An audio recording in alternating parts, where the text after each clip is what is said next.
magandang araw. Ako po si Mark Lester Dirag. Ito po ang aking daily devotion. Um, trust, trusting in God's love na tinalakay po ni Pastor Russell Ocampo sa 265 daily devotion. Ang Bible verse po ngayong araw ay galing sa John chapter 15 verse 9.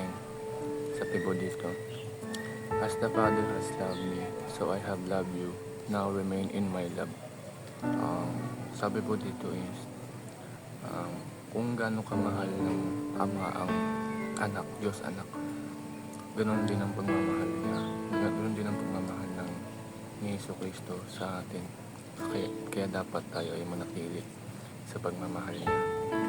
Ang unang teaching is, the Father's love for Jesus is unbreakable.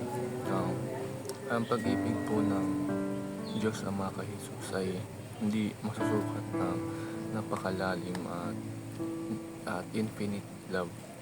Kung ang magulang natin ay mahal na mahal tayo, paano pa kaya ang Diyos Ama sa kanyang anak na si Jesus?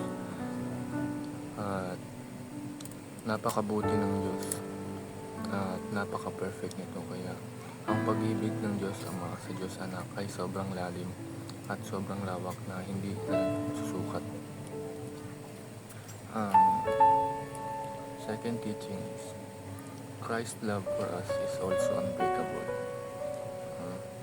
Kung ang pagmamahal ng Ama sa anak ay di masukat, ganun din ang pagmamahal ng anak sa atin ni Panginoong Hesukristo.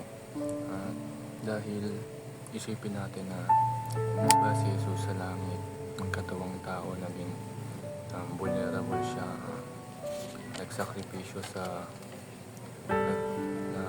hirap sa krus ng Kalbaryo, at para lamang tayo ay maligtas sa kasalanan. Ganun na lamang tayo kamahal ng Panginoong Hesukristo. Kaya dito papasok ang third teaching, which is we must remain in Christ's love.